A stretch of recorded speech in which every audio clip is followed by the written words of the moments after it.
अतिशय आनंदाची गोष्ट आहे की नागपूर विमानतळाचं ब्राउनफील्ड प्रोजेक्ट ज्यामध्ये अतिशय आधुनिक अशा प्रकारचं विमानतळ होणार आहे, 2 रनवेज होणार आहेत। अशा या विमानतळाच्या आज हस्तांतरणाचा कार्यक्रम या ठिकाणी होतोय।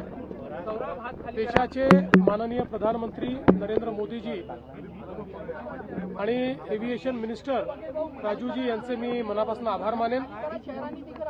महाराष्ट्र सरकारचे हा जो प्रस्ताव पाठवला होता त्याला केंद्र सरकारने मान्यता दिली आहे आणि आता अतिशय आधुनिक अशा प्रकारचा एअरपोर्ट हा नागपूरला GMRच्या माध्यमातून या ठिकाणी तयार होणार आहे। त्यामुळे आज आम्ही सगळे आनंदी आहोत की नागपूरला नवीन एअरपोर्ट मिळतोय।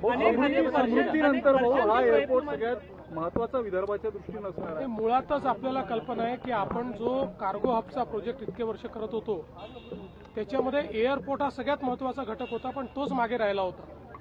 जवळपास 4-5 वर्ष हायकोर्ट सुप्रीम कोर्टमध्ये केसेस चालल्या, पण आता सगळे निकालही आले आणि आता ते काम झाल्यामुळे आणि जसा हा एअरपोर्ट तयार होईल कार्गो हबचं जे आपलं स्वप्न आहे ते पूर्ण करता येईल। जे 6 खासदार आले त्यात तुमची महत्त्वाची भूमिका आहे, त्यांना भाजपात यायचं होतं असं म्हटलं जातं।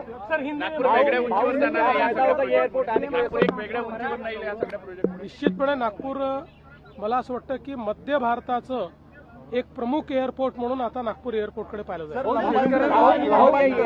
विदर्भाच्या विकासासाठी किती मदत होणार आहे शेतमाल इंटरनॅशनल मार्केटमध्ये? असं आहे की आता आपण जर बघितलं तर एक आंतरराष्ट्रीय एअरपोर्ट हे सर्व प्रकारे अर्थव्यवस्थेला चालना देते, त्यामुळे शेतकरी असो उद्योग असो सर्व प्रकारच्या अर्थव्यवस्थेला मोठी चालना है।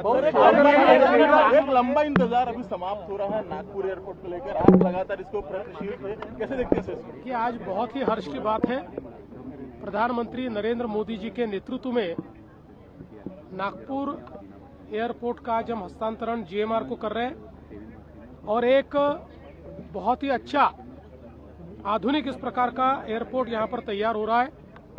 इस एयरपोर्ट के कारण मध्य भारत को एक बहुत ही अच्छा एयरपोर्ट भी मिलेगा, एक इकोसिस्टम मिलेगी।